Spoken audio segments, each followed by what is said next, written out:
राजकुमार कहता है, मुझे लगा कि अगर तुम लेट जाओगे तो तुम्हें और भी अच्छे से नींद आएगी। मास्टर पूछता है, और युवराज आपका क्या?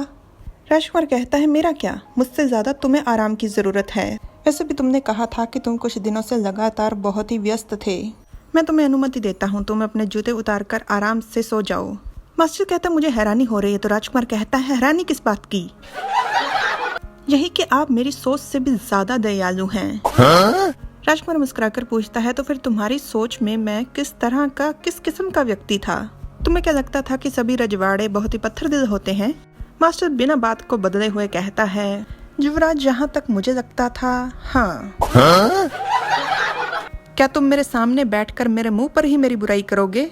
मास्टर कहता है, मैंने सुना था कि आप वो इंसान हो जिसे इंसानों और भगवान दोनों से ही बहुत प्रेम मिला है, इसलिए आपको सच्चे स्नेह की असली कीमत का एहसास नहीं।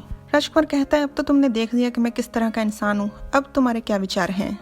मास्टर कहता है, हाँ, अब मुझे समझ में आ गया कि लोग आपके बारे में जो कुछ भी कहते हैं सही कहते हैं। तुम सच में मेरे मुंह पर मेरी बेइज्जती करने की कोशिश कर रहे हो। मास्टर कहता है, हालांकि मैंने ये भी पाया कि आप बहुत ही अच्छे दिल के हो।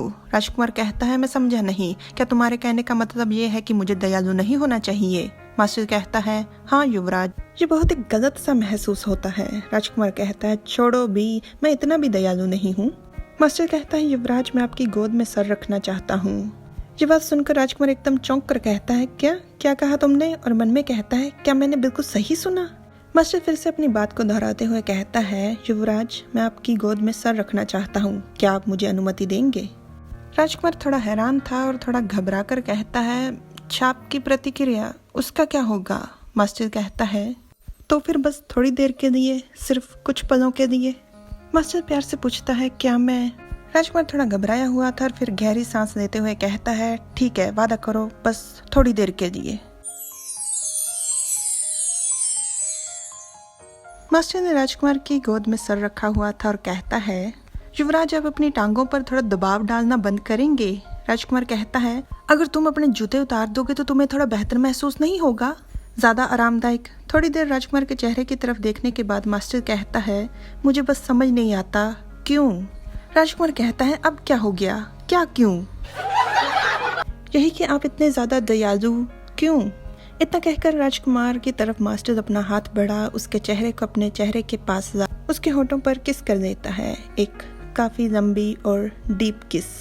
पहले राजकुमार हैरान था, फिर वो धीरे धीरे इसमें खो रहा था। राजकुमार अपनी आंखें बंद कर देता है।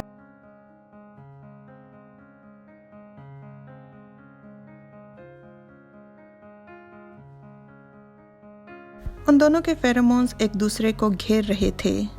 मास्टर अपनी आंखें खोलता है, राजकुमार को खुद से अलग करते हुए कहता है, मुझे लगता है कि इससे ज्यादा, बहुत ज्यादा हो जाएगा। राजकुमार चौंक कर कहता है, क्या मतलब? मास्टर उसकी गोद में से उठ जाता है। राजकुमार कहता है, बस इतना ही?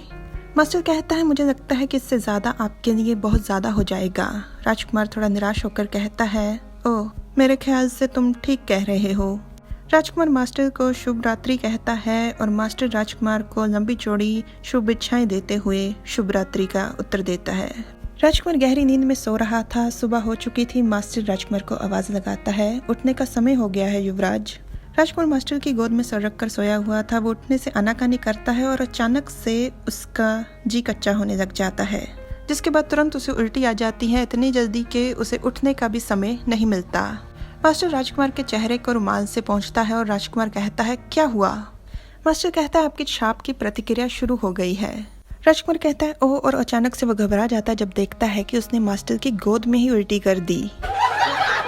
फिर उसके मन में सवाल उठता है तो वो पूछता है, क्या मैं तुम्हारी गोद में सर रखकर सोया हुआ था? मास्टर कहता है, हाँ, हम बस इस पोजीशन में पहुंच गए। अचानक से बग्गी रुक जाती है तो राजकुमार कहता है, हम तो अभी बहुत दूर हैं, तो फिर यहाँ पर क्यों रुक गए? मास्टर कहता है, मुझे लगता है कि मेरे साथी आ गए हैं, मुझे उस बग्गी में चलना चाहिए, बाकी का सफर मैं उसी बग्गी में कर लूंगा, वैसे भी मैंने परसों से गंदे कपड़े पहने हुए हैं। राजकुमार कहता है, क्या तुम कपड़े बदल कर वापस यहाँ नहीं आ सकते? मास्टर कहता है, नहीं, शायद मैं नहीं आ पाऊंगा, मुझे उनसे बहुत सारे काम है, एक तो शाही गिल्ड और भी कुछ काम। राजकुमार कहता है, ठीक है, जाओ। मास्टर प्रणाम कर दोबारा मुलाकात हो उसका कह चला जाता है। उसके जाने के बाद राजकुमार खुद से कहता है, मुझे ये नहीं समझ आ रहा कि अचानक से छाप की प्रतिक्रिया क्यों हुई, जबकि मैं खुद को काबू करने में सफल रहा था जब हम लोगों ने किस की थी। अचानक से राजकुमार का ध्यान पड़ता है उसके पैरों की तरफ, उसके जूते। उसने जूते नहीं पहन रखे, जबकि उसने खुद तो जूते उतारे नहीं। मैंने अपने जूते कब उतारे? रुको। राजकुमार याद करने की कोशिश करता है तो उसके सामने कल रात का एक दृश्य आता है जिसमें फेरोमोन्स ने उन्हें घेर रखा है और मास्टर राजकुमार का जूता उतार उसके पैरों को किस करता है, जिसके बाद वो एक इंटीमेट मोमेंट शेयर करते हैं। अगर ऐसा कुछ हुआ था तो मुझे ये समझ नहीं आ रहा कि मुझे छाप की प्रतिक्रिया अब क्यों हुई। पर असल बात यह है कि ऐसा कुछ नहीं हुआ था। राजकुमार लेटता है और फिर से याद करने की कोशिश करता है तो उसे असल में क्या हुआ था याद आता है। राजकुमार को सोने में परेशानी हो रही थी, इसलिए मास्टर ने राजकुमार का सर अपनी गोद में रख लिया और वो दोनों इतने ज्यादा खुश और संतुष्ट महसूस कर रहे थे कि वो अनजाने में ही अपने फेरोमोन्स रिलीज कर रहे थे। पर वो इतने ज्यादा इंटीमेट नहीं हो रहे थे जिस कारण राजकुमार की छाप की प्रतिक्रिया देर से हुई।